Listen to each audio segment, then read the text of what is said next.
Hey, it's FPL Plus and welcome to my Imaginary Wildcard for Game Week 4. With the number of penalties already given this season, I thought it'd be fitting to fit in as many penalty takers as possible. Let's get into it.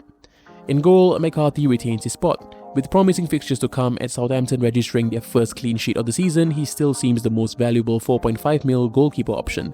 Steer as the 4 mil bench fodder is unchanged. In defense, Andrew Robertson comes in. If Trent isn't going to repeat the heights of last season, a cheaper attacking route into that Liverpool defense is Robertson.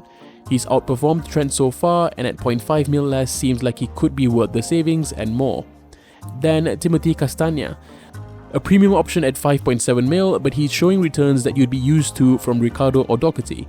If he keeps this up, he'll end up being the bargain of the season at this price. He's nailed, and Leicester have some great fixtures coming up. Expect him to keep rampaging down their right wing and being among the points every game week. Moving on to Stuart Dallas. Leeds have undoubtedly the strongest defense of the three promoted sides and showed some defensive prowess in their narrow 1-0 win over Sheffield. Dallas got into the box and came close to scoring. It's likely that he'll repeat the positions he took up in this game against similar opponents like Wolves in 2 game weeks. At 4.5 mil, some attacking potential coupled with a quickly adapting Leeds may well see him become one of the best value for money defenders this season. He also rotates well with the next pick, C.TAYLOR. Decent fixtures are coming up for Burnley, and despite them looking pretty poor at the back thus far, you'd expect them to get their act together pretty quickly. Taylor's already registered an assist and isn't afraid to shoot from range. At 4.5 mil, he's the best route into that Burnley defense. Admittedly, it is a gamble, but there aren't many better options at this price point. At 4.1 mil, Mitchell is the bench fodder. He's had an outstanding start to the season, but is likely to lose his spot to Patrick Van Aanholt in the near future. An alternative is his Palace teammate Nathan Ferguson, who's still recovering from a knee injury but has resumed training. Ferguson is only 4 mil.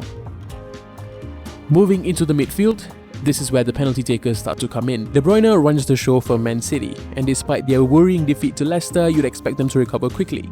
City fell apart once Fernandinho went off, and De Bruyne had to move deeper into central midfield, so it's unlikely that happens again anytime soon. He thrives in that number 10 spot, and as if being able to feed an informed Riyad Mahrez wasn't enough, he also takes penalties. Next, Mo Salah. Personally, I prefer him to his teammate Sadio Mane simply for the penalty-taking duties. It's not like he hasn't been returning without them though, as it was his save shot which fell to Mane for their goal against Arsenal. It doesn't look like you can survive without at least one of these two, and with the amount of penalties being given away, Salah is my choice. Wilfried Zaha has had an excellent start to the season, scoring 3 goals already. The main reason for picking him is Palace's run of fixtures after Chelsea. They won't meet another top 6 side till December. Zaha's pace and trickery will undoubtedly earn Palace some penalties, and he'll be the one to tuck them away. Mateusz Klich is the designated penalty taker for Leeds. Their quick pressing playstyle will undoubtedly earn them some penalties this season, and Klich has already scored from the penalty spot. Playing deeper in midfield, it's unlikely he gets consistent attacking returns, but at this price point, it's good enough. Finally, my 4.5 mil bench fodder is Brighton's ALZATE. He's looked promising in the first 3 games this season, as have Brighton. He tends to play further up the pitch than Bissouma and is more likely to be among the attacking points. Regardless, Bissouma will also fit in this slot. All that's required is that they start each game. Moving into the front 3. Danny Ings has started the season where he left off last season.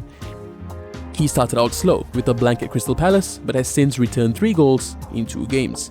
His partnership with 6 mil forward Che Adams is flourishing, and despite their defensive frailties, Saints look like they'll score goals consistently this season.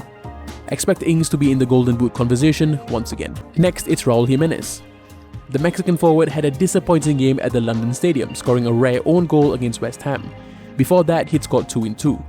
Wolves face Fulham next, followed by Leeds and then Newcastle, all fixtures in which you expect Raul to score. Wolves look a bit fragile at the back and will need their main man to fire in those goals if they want the 3 points in these fixtures. Finally, Richarlison. Everton look a different team this season with the addition of James Rodriguez. Both Richarlison and Dominic Calvert-Lewin have benefited. The consecutive price rises of the latter has made Richarlison a more attractive option due to his penalty duties. Richarlison has also showed slightly better underlying stats than his teammate with more shots and shots on target. He's also had more penalty box touches than Calvert-Lewin, and only his finishing has let him down so far. This team comes in at a combined value of 101.3 million. Of course, if some price rises and falls go against you, then a possible replacement is Virgil van Dijk for Robertson, which will free up 0.5 mil. That's about it. Thanks for watching, and I'll see you soon.